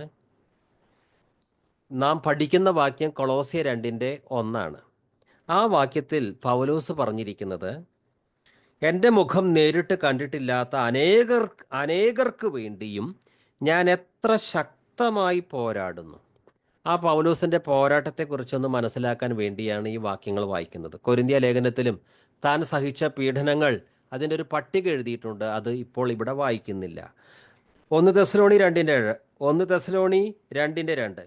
നിങ്ങൾക്കറിയാവുന്നതുപോലെ ഞങ്ങൾ വളരെ പീഡകൾ സഹിക്കുകയും ഫിലിപ്പിയിൽ വെച്ച് അപമാനിക്കപ്പെടുകയും ചെയ്തു. എങ്കിലും കഠോരമായ ക്ലേശങ്ങളുടെ മധ്യേ, നിസ്സാരമായ ക്ലേശങ്ങളല്ല, കഠോരമായ ക്ലേശങ്ങളുടെ മധ്യേ ദൈവത്തിൻ്റെ സുവിശേഷം നിങ്ങളോട് പ്രഘോഷിക്കാനുള്ള ധൈര്യം ദൈവം ഞങ്ങൾക്ക് പ്രദാനം ചെയ്തു.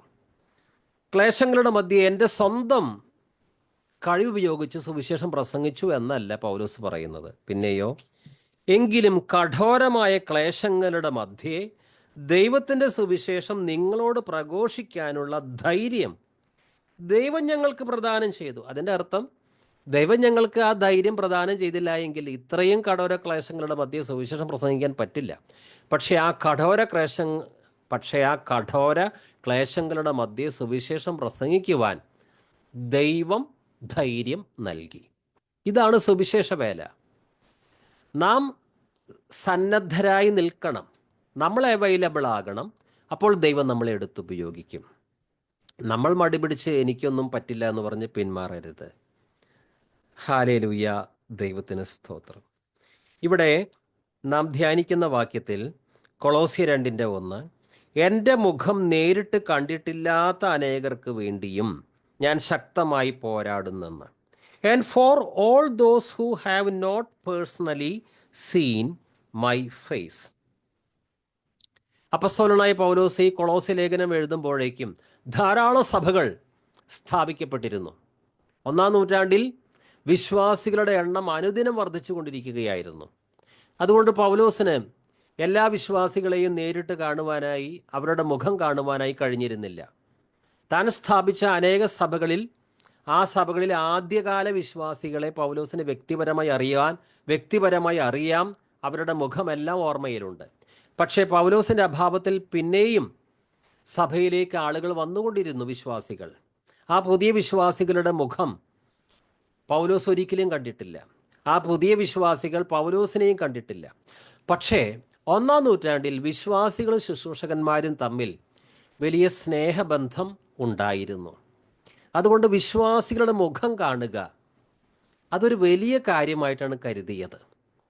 10 വർഷമായി ഒരു കുഞ്ഞ് അപ്പനെ കണ്ടിട്ടില്ല. അപ്പൻ ഗൾഫിലാണ്. 10 വർഷം കഴിഞ്ഞ് അപ്പൻ വന്നു. ആദ്യമായി അപ്പൻ്റെ മുഖം കാണുകയാണ്. എന്തൊരു സന്തോഷം! ഇതുപോലെ ഓരോ വിശ്വാസിയെയും പൗലോസ് താൻ നേരിട്ട് കാണാത്ത വിശ്വാസികളെപ്പോലും തൻ്റെ ഹൃദയത്തിൽ വഹിക്കുന്നവനായിരുന്നു. അമ്മയുടെ ആർദ്രതയോടെ അവർ സ്നേഹിക്കുന്നു. അതുകൊണ്ട് പൗലോസ് ഇവിടെ പറയുന്നു, and for all those who have not personally seen my face, അവർക്ക് വേണ്ടിയും, താൻ അവരുടെ മുഖം നേരിട്ട് കണ്ടിട്ടില്ല എങ്കിലും അവർക്ക് വേണ്ടിയും അദ്ദേഹം പോരാട്ടം നടത്തിക്കൊണ്ടിരിക്കുകയാണ്. അപ്പസ്തോല പ്രവർത്തനങ്ങൾ 20-36 തൊട്ട് അവിടെ എഫേസോസിലെ സഭാമൂപ്പന്മാരോട് ഒരു വിടവാങ്ങൽ പ്രസംഗം നടത്തുന്നുണ്ട്. ആ പ്രസംഗത്തിൻ്റെ അവസാനം വല്ലാത്തൊരു വൈകാരിക രംഗമാണ്. അപ്പസ്തോല പ്രവർത്തനങ്ങൾ 20-36 തൊട്ട് ഇത് പറഞ്ഞതിന് ശേഷം ദൈവദാസന്മാർക്കുള്ള പല നിർദ്ദേശങ്ങളും കൊടുത്തതിന് ശേഷം, ഇത് പറഞ്ഞതിന് ശേഷം അവൻ മുട്ടുകുത്തി മറ്റെല്ലാവരോടും കൂടെ പ്രാർത്ഥിച്ചു. അവരെല്ലാവരും കരഞ്ഞുകൊണ്ട് പൗലോസിനെ ആലിംഗനം ചെയ്ത് ഗാഢമായി ചുംബിച്ചു. ഇനിമേൽ അവർ അവൻ്റെ മുഖം ദർശിക്കയില്ല എന്ന് പറഞ്ഞതിനെക്കുറിച്ചാണ് എല്ലാവരും കൂടുതൽ ദുഃഖിച്ചത്. അനന്തരം അവർ കപ്പലിൻ്റെ അടുത്ത് വരെ അവനെ അനുയാത്ര ചെയ്തു. ഇനിമേൽ അവർ അവൻ്റെ മുഖം ദർശിക്കയില്ല എന്ന് പറഞ്ഞതിനെക്കുറിച്ചാണ് എല്ലാവരും കൂടുതൽ ദുഃഖിച്ചത്. 1-ാം നൂറ്റാണ്ടിൽ വിശ്വാസികളും ശുശ്രൂഷകന്മാരും തമ്മിൽ വലിയ സ്നേഹബന്ധമായിരുന്നു. അതുകൊണ്ട് ഒരു വിശ്വാസിക്ക് മറ്റൊരു വിശ്വാസിയെ കാണാതിരിക്കുക വളരെ ബുദ്ധിമുട്ടുളവാക്കിയ കാര്യമായിരുന്നു. പൗലോസിന് തന്നെ താൻ സ്ഥാപിച്ച സഭകളിലെ വിശ്വാസികളെ എപ്പോഴും വന്ന് കാണുവാൻ പറ്റിയിരുന്നില്ല. അവർക്ക് വേണ്ടി പ്രാർത്ഥനയിൽ ദൈവത്തോട് മാധ്യസ്ഥത നടത്തുമായിരുന്നു, പക്ഷെ എപ്പോഴും ഓടി വന്ന് കാണുവാൻ കഴിഞ്ഞിരുന്നില്ല. അവരുടെ മുഖം എപ്പോഴും കാണാൻ കഴിഞ്ഞില്ല എങ്കിലും അവരെ ഹൃദയത്തിൽ സമ്മോഹിച്ച് അവർക്ക് വേണ്ടി ദൈവത്തോട് അവർ ക്രിസ്തുവിൽ പക്വത പ്രാപിക്കുവാൻ വേണ്ടി അപേക്ഷിച്ചു കൊണ്ടിരുന്നു. ഫിലിപ്പിയ സഭയ്ക്ക് ലേഖനം എഴുതുമ്പോൾ അദ്ദേഹം അക്കാര്യം പറയുന്നുണ്ട്. ഫിലിപ്പിയ 1:7 തൊട്ട് നിങ്ങളെ, അതായത് ഫിലിപ്പിയ സഭയിലെ വിശ്വാസികളെ, നിങ്ങളെ എൻ്റെ ഹൃദയത്തിൽ സംവഹിക്കുന്നത് കൊണ്ട് നിങ്ങളെ എല്ലാവരെയും കുറിച്ച് ഞാൻ അപ്രകാരം വിചാരിക്കുന്നത് യുക്തമാണ്. കാരണം നിങ്ങളെല്ലാവരും കൃപയിൽ എൻ്റെ പങ്കുകാരാണ്. അതുപോലെ തന്നെ എൻ്റെ ബന്ധനത്തിലും സുവിശേഷ സംരക്ഷണത്തിലും സ്ഥിരീകരണത്തിലും യേശുക്രിസ്തുവിൻ്റെ വാത്സല്യത്തോടെ നിങ്ങളെല്ലാവരെയും കാണാൻ ഞാൻ എത്രമാത്രം ആഗ്രഹിക്കുന്നുവെന്നതിന് ദൈവം തന്നെ സാക്ഷി.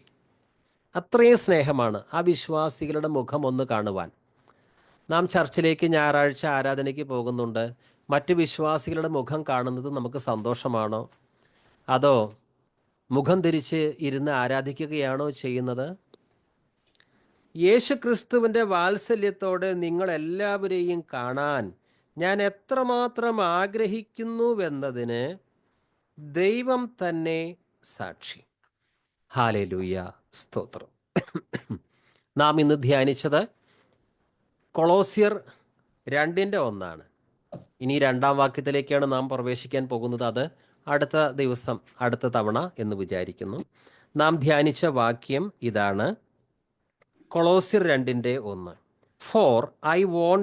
For I want you to know how great a struggle I have on your behalf, and for those who are at Laodicea, and for all those who have not personally seen. ഇത് മറ്റുള്ളവർക്ക് വേണ്ടി, മറ്റു സഹോദരന്മാർ ക്രിസ്തുവിൽ പക്വത പ്രാപിക്കാൻ വേണ്ടി പൗലോസിൻ്റെ ഭാഗത്തു നിന്നുണ്ടായ പോരാട്ടമാണ്. തനിക്ക് എന്തെങ്കിലും വ്യക്തിപരമായ നേട്ടം നേടാൻ വേണ്ടിയിട്ടല്ല. ഫിലിപ്പിയ ലേഖനത്തിൽ അദ്ദേഹം പറയുന്നുണ്ട്, എല്ലാവരും യേശുക്രിസ്തുവിൻ്റെ കാര്യമല്ല സ്വന്തം കാര്യമത്രേ നോക്കുന്നത്. 1-ാം നൂറ്റാണ്ടിൽ കുറച്ച് വിശ്വാസികളെങ്കിലും മറ്റുള്ളവരുടെ കാര്യമല്ല സ്വന്തം കാര്യം നോക്കുന്നവരുണ്ടായിരുന്നു. ഫിലിപ്പിയ ലേഖനത്തിൽ അദ്ദേഹം പറയുന്നുണ്ട്, ഓരോരുത്തൻ സ്വന്തം ഗുണമല്ല മറ്റുള്ളവൻ്റെ ഗുണം കൂടെ നോക്കണം. ഈ മറ്റുള്ളവൻ്റെ ഗുണം നോക്കുന്നത് കൊണ്ടാണ് പൗലോസിന് ഇത്രയും പോരാട്ടം. അല്ലെങ്കിൽ പൗലോസിന് ഞാൻ രക്ഷിക്കപ്പെട്ടു, എൻ്റെ രക്ഷ ഭദ്രമായി, ഇനി ഞാൻ അത്രയും കഷ്ടപ്പാട് സഹിച്ച് സുവിശേഷ വേലയ്ക്കൊന്നും പോകുന്നില്ല, ഈ വിശ്വാസികളൊന്നും ശരിയാകാൻ പോകുന്നില്ല, ഒക്കെ പിന്മാറ്റക്കാരാകാനുള്ള സാധ്യത, ഒന്നിനും വചനം അറിയുകയില്ല, എനിക്ക് ഇവരെ പഠിപ്പിച്ചു കൊടുക്കാനൊന്നും സമയമില്ല, മനസ്സുമില്ല. അങ്ങനെയല്ല പൗലോസിൻ്റെ മനസ്സ്. പിന്നെയോ എല്ലാ വിശ്വാസികളും ക്രിസ്തുവിൽ തികഞ്ഞവരാകണം. അതിനുവേണ്ടി അവരെ പ്രബോധിപ്പിക്കുന്നു, അതിനുവേണ്ടി അവരെ പഠിപ്പിക്കുന്നു. എല്ലാ വിശ്വാസികളും പെട്ടെന്ന് പഠിക്കുവാൻ സമർത്ഥരല്ല. അവരെ സാവകാശം ആവർത്തിച്ച് പറഞ്ഞ് പഠിപ്പിച്ചു കൊടുക്കുകയാണ് വചനം. തൻ്റെ സമയം, എനർജി അതിനുവേണ്ടി മാറ്റിവെക്കുകയാണ്. അക്കാര്യം ചെയ്യുവാൻ കർത്താവ് പൗലോസിനെ ശക്തിപ്പെടുത്തി. ദൈവശക്തി തൻ്റെ മേൽ അതിനുവേണ്ടി വ്യാപരിച്ചു. നിങ്ങൾക്ക് വേണ്ടിയും ലവോദിക്കയിലുള്ളവർക്ക് വേണ്ടിയും എൻ്റെ മുഖം നേരിട്ട് കണ്ടിട്ടില്ലാത്ത അനേകർക്ക് വേണ്ടിയും. വ്യക്തിപരമായി ഒരുപക്ഷെ അറിയില്ല, മുഖം കണ്ടിട്ടില്ല, അവർക്ക് വേണ്ടിയും പ്രാർത്ഥനയിൽ പോരാട്ടം. അവരും ക്രിസ്തുവിൽ തികഞ്ഞവരായി നിൽക്കണം. കാരണം എന്താണ്? സഭ എന്നുള്ളത് ഒരു യൂണിറ്റാണ്, ക്രിസ്തുവിൻ്റെ ശരീരമാണ്. ഓരോ വിശ്വാസിയും ക്രിസ്തുവിൻ്റെ ശരീരത്തിലെ അംഗങ്ങളാണ്. അതുകൊണ്ട് ദൈവസഭയിൽ ഒരംഗം വന്നാൽ എന്തൊരു സന്തോഷം. പല വിശ്വാസികളും ഞായറാഴ്ച സഭാരാധനയിൽ പ്രാർത്ഥിക്കുന്നൊരു പ്രാർത്ഥന എന്താണ്?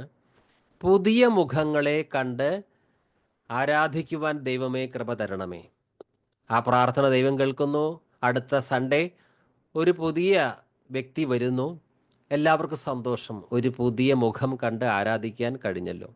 ചില ചർച്ചിൽ പലരും പുതിയ മുഖം കണ്ട് ആരാധിക്കുവാൻ ദൈവമേ അവസരം ഒരുക്കണമേ എന്ന് പ്രാർത്ഥിച്ചാലും ആ സഭയിലേക്ക് പുതിയ മുഖങ്ങൾ വരുന്നില്ല. കാരണം ആ സഭയുടെ അവസ്ഥ അങ്ങനെയാണ്. അത്രയും ജഡികരായ വിശ്വാസികളും ശുശ്രൂഷകനായതുകൊണ്ട് ദൈവം തന്നെ അത്തരം സഭകളിലേക്ക് പുതിയ മുഖങ്ങളെ അയക്കുന്നില്ല.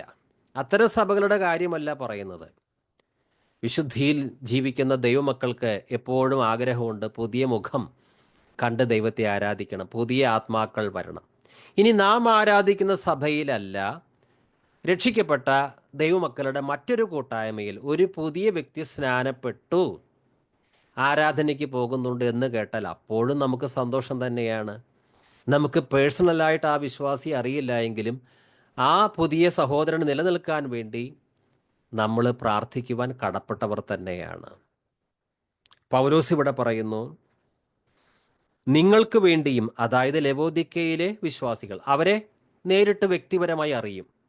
ലവോദിക്ക നിങ്ങൾക്ക് വേണ്ടിയും ലവോദിക്കയിലുള്ളവർക്ക് വേണ്ടിയും അവരെയെല്ലാം പൗലോസ് നേരിട്ടറിയും, അവരുടെ മുഖം കണ്ടിട്ടുണ്ട്.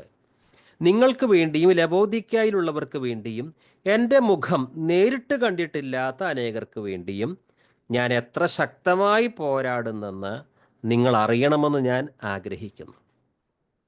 ദൈവത്തിൻ്റെ മഹത്വം. ഇന്നത്തെ വചന പഠനം നമുക്ക് അവസാനിപ്പിക്കാം. വത്സ സിസ്റ്റർക്ക് പ്രാർത്ഥിക്കാൻ ഒഴിവുണ്ടോ? സിസ്റ്ററെ പ്രാർത്ഥിക്കാൻ ഒഴിവുണ്ടെങ്കിൽ പ്രാർത്ഥിക്കാം. പരിശുദ്ധമായ സ്വർഗീയപിതാവേ, നല്ല സമയത്തിന് നന്ദിയോടെ സ്തുതിക്കുന്ന കർത്താവെ, ഒരു പ്രഭാതവും കൂടെ കാണുവാൻ കർത്താവ് ഇന്ത്യയില് വൈകുന്നേര സമയം രാവിലെ തൊട്ട് വൈകുന്നേരം ദിവസം വരെ കർത്താവെ, ഞങ്ങൾ ഓരോ നിമിഷവും കർത്താവിനെ പോലെ ആകുവാൻ തന്നിരിക്കുന്ന ദിവസത്തിനായി സ്തോത്രം. കർത്താവിന്റെ ദിവ്യ സ്വഭാവത്തിന് അനുരൂപമാവാൻ കർത്താവെ, ഈ വചനങ്ങള് ഞങ്ങൾക്ക് ക്രിയ ചെയ്യുവാൻ കർത്താവെ, ദൈവദാസനെ കർത്താവ് എടുത്തുപയോഗിച്ചതിനായി സ്തോത്രം. കർത്താവെ വചനത്തിന്റെ സത്യങ്ങളും ഞങ്ങൾക്ക് മനസ്സിലാക്കി തരുവാൻ ഞങ്ങളുടെ ഭാഷയിൽ വചനം തന്നതിനായി സ്തോത്രം. ഈ ടെക്നോളജി ഫ്രീ ആയിട്ട് തന്നതിനായി സ്തോത്രം. അപ്പൊ ഞങ്ങളെ പോലെ ഭാഗ്യമുള്ളവർ ആരുണ്ട് കർത്താവെ? ആ ജീവനുള്ള പ്രത്യാശ ഞങ്ങൾക്ക് സ്വർഗത്തെ സംഭരിച്ചിരിക്കുന്ന പ്രത്യാശ ഞങ്ങൾക്ക് തന്നിരിക്കുക സ്തോത്രം. അങ്ങ് ഞങ്ങൾക്ക് വേണ്ടി എല്ലാം ചെയ്തു കഴിഞ്ഞു കർത്താവെ. ഞങ്ങളത് വിശ്വസിച്ച് ഏറ്റെടുക്കുവാൻ കർത്താവിന്റെ കൃപയിൽ ആശ്രയിക്കുന്ന കർത്താവെ, അങ്ങേപ്പോലെ ആയിത്തീരുവാനാണല്ലോ ഞങ്ങളെ ഒരു ദിവസവും കൂടെ ഭൂമിയിലാക്കിയിരിക്കുന്ന. അപ്പൊ പാവങ്ങള് പരാജയങ്ങൾ ഓർക്കാതെ ദൈവം കർത്താവെ, ആ ദീർഘക്ഷമയ്ക്കായി സ്തോത്രം, നിത്യസ്നേഹത്തിനായി സ്തോത്രം, ആ ക്രൂശിച്ചൊരിഞ്ഞ രക്തം കൊണ്ട് ഞങ്ങൾക്ക് സമാധാനം ഉണ്ടാക്കി തന്ന സ്തോത്രം. കർത്താവ് സകലത്തിന്റെയും അധിപതിയായി സർവത്തിന്റെയും മീതെയുള്ള ദൈവമാക്കി ആ സ്തോത്രം ചെയ്യുന്ന കർത്താവെ, അങ്ങ് എത്ര പുകഴ്ത്തിയാലും വാഴ്ത്തിയാലും സ്തുതിച്ചാലും മതിയാകത്തില്ല. 24 മൂപ്പന്മാരും കമന്ന് വീണ് നമസ്കരിക്കുന്ന പോലെ അർക്കപ്പെട്ട കുഞ്ഞാടിന്റെ മൗത്ത ഇതല്ലാതെ ഒന്നുമില്ല കർത്താവെ. തകർന്നു നുറുങ്ങിയ ഹൃദയത്തോടെ സന്നിധി സമർപ്പിക്കുന്ന കർത്താവെ, അപ്പൊ അങ്ങ് ആ മനസ്സിനെ നിരസിക്കാത്ത ദൈവം കർത്താവെ, എപ്പോഴും തകർന്ന നുറുങ്ങിയ ഹൃദയം കർത്താവെ, കമന്നു വീണ് കർത്താവിനെ നമസ്കരിക്കുന്ന ഒരു ഹൃദയം അല്ലാതെ ഒന്നും കടന്നു വരില്ല കർത്താവെ. ഈ ജീവനുള്ള വചനം ഞങ്ങൾക്ക് തന്നതിനായ സ്തോത്രം. ലവോദിക്കയിലുള്ള ആ ഭാരം കർത്താവെ, പൗലോസ് കൊടുത്ത് എത്രമാത്രം വലിയ പോരാട്ടത്തിൽ കൂടെ കടന്നുപോയി കർത്താവെ. ഫെയ്ത്ത്ഫുള്ളായ ഒരു ശുശ്രൂഷകനായി, അപ്പോസ്തലനായി, ഇടയനായി, കർത്താവ് പ്രവാചകനായി എടുത്തുപയോഗിച്ച് കർത്താവെ, അതിനൊന്ന് കമ്പയർ ചെയ്യാൻ പറ്റത്തില്ലല്ലോ കർത്താവെ. അതൊന്നും ഫെയ്ത്ത്ഫുൾ ഒന്നും ആയില്ല എങ്കിലും അങ്ങയുടെ സ്നേഹം നിർബന്ധിക്കും ഞങ്ങൾക്ക് ദൈവസഭയോടുള്ള ഒരു ഭാരം, നശിച്ചു പോകുന്ന ആത്മാക്കളെ കുറിച്ചുള്ള ഒരു ഭാരം തരണം കർത്താവ്. ഒരു മച്വർ ക്രിസ്ത്യന് ആയിട്ട് വരുവാനാണല്ലോ കർത്താവ് ആക്കി വെച്ചിരിക്കുന്നത്. ഇപ്പോഴും ഒരു ശിശുക്കളെ പോലെ കരഞ്ഞുകൊണ്ടിരിക്കുന്നവരല്ലല്ലോ, ശിശുവിന്റെ സ്ഥാനത്ത് മച്ചുറായിട്ട് കർത്താവിന്റെ രക്ഷയ്ക്കായി Hallelujah. കാത്തിരിക്കുന്ന ഒരു മച്ചുർ ക്രിസ്ത്യാനിയായിട്ട് Yes, Lord. ജീവിക്കാനുള്ള കൃപ ഞങ്ങൾ വിശ്വസിച്ച് പ്രാർത്ഥിക്കുന്നു. കർത്താവിലേക്ക് വന്ന ക്രിസ്തുവിനെ ഉരുവായിട്ടുള്ള എല്ലാവരും മഹത്വത്തിന്റെ പ്രത്യാശയായ ക്രിസ്തു ഉരുവായിട്ടുള്ള എല്ലാവരുടെ മേലിലും കർത്താവ് കൃപ Hallelujah. കർത്താവേ, അങ്ങയുടെ ദീർഘക്ഷമയ്ക്കായി സ്തോത്രം. അങ്ങ് ഞങ്ങളെ കൊണ്ടുപോകും, അങ്ങ് ഞങ്ങൾക്ക് കൃപ തരും, അങ്ങയുടെ വചനം ജീവിതത്തിൽ Hallelujah. തരും. കർത്താവെ, പരീക്ഷയിലൊക്കെ അകപ്പെടാതിരിക്കുമ്പോൾ കർത്താവ് യേശുവേ. തന്നെ ഞങ്ങളെ ദുഷ്ടനിൽ നിന്ന് വിടുവിക്കുന്ന ദൈവമാണ്, ഞങ്ങളെ കൊണ്ടുപോകുന്ന സ്തോത്രം. ദൈവമാണ്. കർത്താവ് ഞങ്ങളുടെ കൂടെ ഇരിക്കുന്ന കർത്താവേ. ദൈവം. ആ വിശ്വാസത്തെ വർദ്ധിച്ചു വരണമേ. ആ വിശ്വാസത്തെ ഞങ്ങൾ ഏറ്റവും അതിവിശുദ്ധമായ Hallelujah. വിശ്വാസത്തെ ഞങ്ങളെ നിർത്തണമേ. അടിസ്ഥാനമുള്ളവരും കുലുങ്ങാതെ ഇളകാതെ നിൽക്കുവാൻ കർത്താവ് ഏറെ കൃപ സ്തോത്രം. വേണം. കർത്താവ് ഏതെല്ലാം സിറ്റുവേഷനിൽ കൂടെ കടന്നു പോകണമെന്ന് Yes, Lord. ഞങ്ങൾക്കറിയില്ല, അങ്ങ് അറിയുന്ന കർത്താവ്. അവിടെയൊക്കെ അങ്ങ് നിൽക്കാനുള്ള അറിയുന്നു കൃപ നാഥ. വേണം. അപ്പൊ സഹിഷ്ണുത വേണം, ദീർഘക്ഷമ വേണം. സൽപ്രവൃത്തികളെല്ലാം കർത്താവേ. ഞങ്ങൾക്ക് വേണ്ടി മുന്നൊരുക്കി വെച്ചിരിക്കുന്നു. അതൊക്കെ ചെയ്തു തീർത്ത് ആ ഫലം കായ്ച്ച് വർദ്ധിച്ചു Yes, വരുവാൻ Lord. കർത്താവ്. ഇതൊക്കെ എഴുതി വെച്ചിരിക്കുന്ന ഞങ്ങൾക്ക് വേണ്ടിയാണല്ലോ. അതൊക്കെ ചെയ്യാനുള്ള ആഗ്രഹമുണ്ട് കർത്താവ്. എങ്കിലും ഇപ്പൊ ഒന്നും ആയിട്ടില്ല കർത്താവ്, ഒന്നും ചെയ്തിട്ടില്ല. ഒന്നും ചെയ്യാത്ത ദുഷ്ടദാസൻ എന്ന് പറയുക Hallelujah. കർത്താവിനെ ആൾക്കല്ല കർത്താവേ. അപ്പൊ ചെയ്യേണ്ടതുപോലെ Hallelujah. ചെയ്യാത്ത ചെയ്യാൻ Hallelujah. പറ്റുന്നില്ലല്ലോ കർത്താവെ. അതിനു വേണ്ടി തകർന്ന ഹൃദയത്തോടെ സമർപ്പിക്കുന്ന കർത്താവെ. ദേവദാസ് ബ്രദറിനെ അനുഗ്രഹിച്ച് പ്രാർത്ഥിക്കുന്ന കർത്താവെ. ഏറെ വർഷങ്ങളായി ലേഖനങ്ങൾ എടുക്കുവാൻ ഏറെ കൃപ Hallelujah. കൊടുത്തിരിക്കുക. സ്തോത്രം. പഴയ നിയമത്തിൽ നിന്നും എല്ലാം സ്തോത്രം. അതിനെ കണക്ട് ചെയ്തുള്ള വചനങ്ങളൊക്കെ Hallelujah. ദേവദാസിന് കൊടുക്കുന്ന ദൈവത്തിന് സ്തോത്രം ചെയ്യുന്നു. അത് Hallelujah. ഞങ്ങളിലേക്ക് പകർന്നു തരുക. ഒരു ടീച്ചറായിട്ട് കർത്താവ്, ഒരു സുവിശേഷനായിട്ട് കർത്താവ് വിളിച്ച് വേർതിരിക്കുക. സ്തോത്രം. Hallelujah. പ്രവചനാത്മാവ് ഞങ്ങളുടെ ദൂത തരുന്നതിനായി സ്തോത്രം കർത്താവെ. Hallelujah. അതെല്ലാം കർത്താവെ കേട്ട് മറക്കുന്നവരായിട്ടല്ല, കേട്ട് ചെയ്യുന്നവരായിട്ട് Hallelujah. ചെയ്യുവാനുള്ള കൃപ തരണമേ എന്ന് പ്രാർത്ഥിത്. കൃപ, കേൾക്കുന്നവരും കൃപ. അപ്പൊ എവിടെല്ലാം Hallelujah. കേൾക്കുന്നവരുണ്ട് അവർക്കെല്ലാം അനുഗ്രഹമാക്കി കൃപ. കർത്താവെ. ഭൂമിയിലുള്ള Hallelujah. അനുഗ്രഹമല്ല കർത്താവിന്റെ വചനത്തിനുള്ള Hallelujah. അനുഗ്രഹം തരണം കർത്താവ്. ഇത് അനുസരിക്കുന്നവര് സ്തോത്രം. പ്രമാണിക്കുന്നവരാണല്ലോ ഭാഗ്യവാന്മാർ കർത്താവെ. അത് പ്രമാണിക്കാനുള്ള സ്തോത്രം കൃപ നാഥ. നിങ്ങൾ ആശ്രയിക്കുന്നു. അങ്ങയുടെ നാമം മഹത്വമെടുക്കണം.